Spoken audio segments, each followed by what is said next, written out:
everyone, I'm Kadeen Chambers, and thank you so much for tuning in to us right here on BTS Live, Loss and Grief.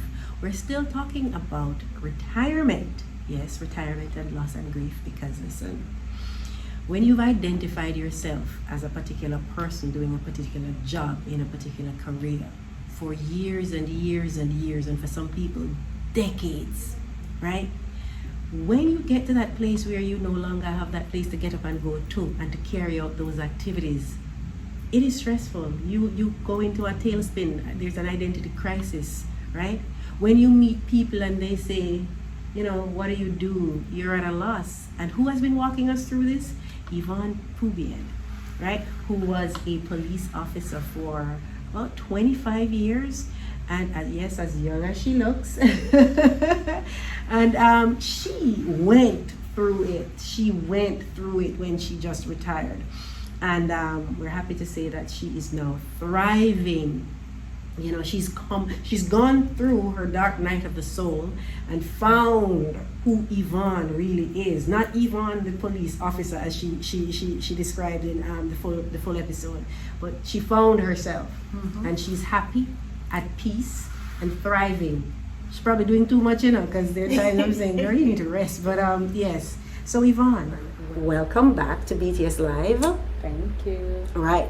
And for this week's gem, what we're asking now, we're looking at whether or not, you know, did you expect that retiring would have elicited the challenges and the emotions and just the mental anguish that you experienced? No, I was anticipating retiring.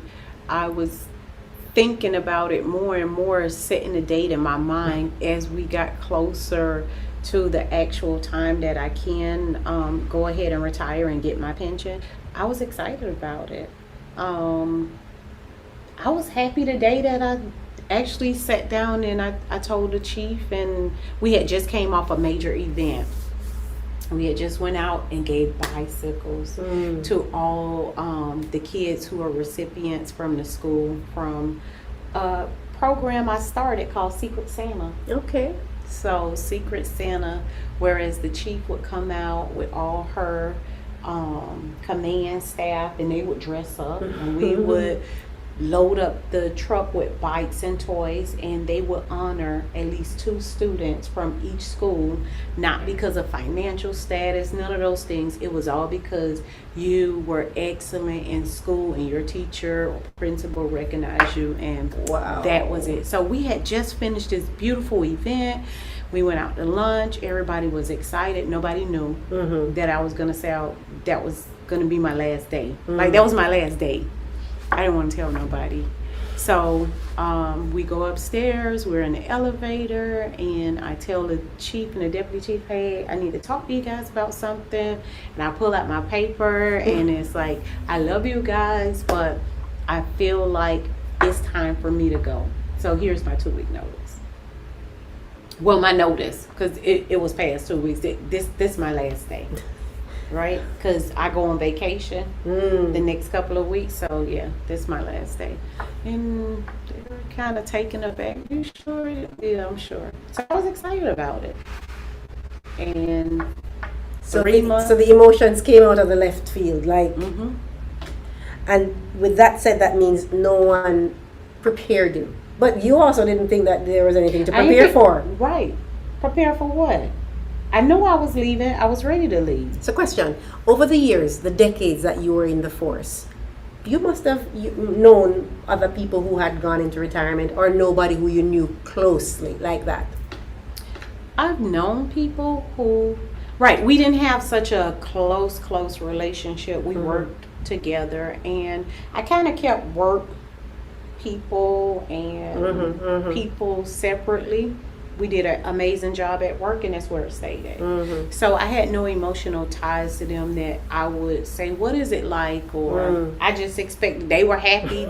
You know, assumed they were happy. Everybody's on Facebook looking happy on the beach, and it was like, hold on. Oh yeah. Because we didn't even, what do you say? When you go on Facebook and you're looking at all your former colleagues before you retired, everybody looked happy. Everybody looked happy. So you expected that you're gonna be happy too, because I'm gonna be on the beach too. Yeah. I'm gonna be taking selfies on the beach. And when that wasn't how you felt after, what happened?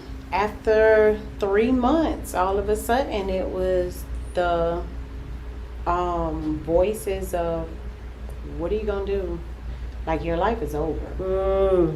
My goodness. Yeah, those thoughts. And again, I'm not that person that wake up in the morning with, I almost feel like mental illness was like happening, because I've heard people who have mental illness, who have been diagnosed with, they talk about the voices and stuff, right? And so here I am.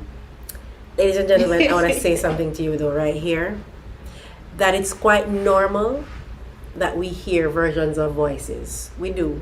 There is always a narrator running in our heads. If you pause for a second and really truly think about it, and if you pay attention to yourself as you go through the day, you realize that there's actually a voice narrating everything as you go through life, right? But usually we're so busy and caught up, we're not even processing. Yeah, we're not even processing. We're not conscious that that voice never shuts up, ever.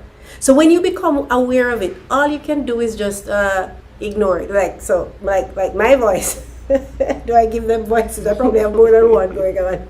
I don't know, but I acknowledge them sometimes, because sometimes they're saying something that I don't agree, and I'm like, no. We're not saying that, and we're not thinking that, and we're not feeling that. And I talk back. It's okay to do that. Yeah, it is. It's actually good to do that. That's what saved her. That's what got her through. Just in case you haven't watched the full episode yet. Yeah. She had to start, overpowering those voices, that voice to say. Had to counteract. Yes. Counteract every voice with truth. With truth. You hear that, right? Because a lot of the times when we are in despair, the things that we're telling ourselves aren't even based on any facts. It's just our emotions running away with us. Not just emotions either. Our fears. So I went back to what the Creator says.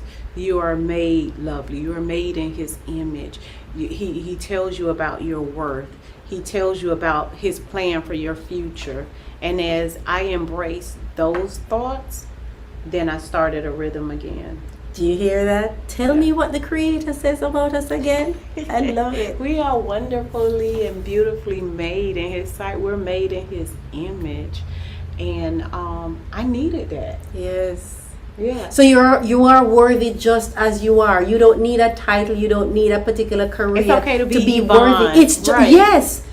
You are you. The I am that I am, and you are. So this is where we're going to leave it for this week's gem. But just before we step out, I'm saying to you, if you are getting ready to retire, know that it is possible for you to have some challenges as you adjust. If you have recently retired and you have been struggling, let me say to you, you are worthy. Your worth is not tied to any job. Your worth is not tied to any title. Your worth is not tied to any activity that you do. Your worth just is. Yeah. Because you are. Yeah. Because you are you. That's it. There's nothing that you need to do or be to be worthy.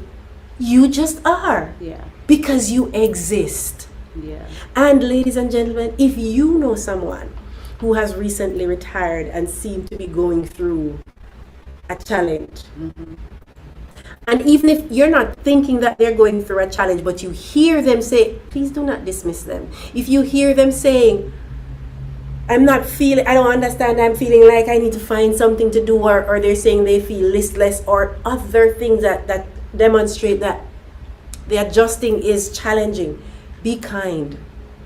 Yeah. Be kind. Don't say to them, find something to do. Get into a support group. Yes, this is where you make recommendations like that. And listen, if you know of somebody who's been in that space after retirement for many months or years, yes, you can say to them, okay, I think you might need a therapist. Yeah. Somebody to help you work through this. You asked me about a colleague. Did I see any colleagues retire? So I did. I saw one colleague retire, and she was busy, right? Everywhere in the city. And I was like, oh my God, what is she doing? Like, but after I left, and then I realized that's what she was compensating for. Empathy. It made you It able made to me- understand Yeah. what she was going through. Yeah. You see? And see, she don't have no kids. She ain't got, you know, it's just her and her dog. So Then, oh God, then she needed to find yeah, something she to needed do. something to do. Yeah, you see? And that's one of the things that I've learned over the years, to, you know, to give people grace. Yeah. I understand fully that not everything is as it seems. Most things are really not how they seem. So give yourself grace if it's you, and if it's somebody else, give them grace as well. And remember, you are worthy just because you are. And I want to thank Yvonne for sharing with us for this week's gem, staying with us. Yvonne, thank you. You're welcome. Catch you for next week's gem.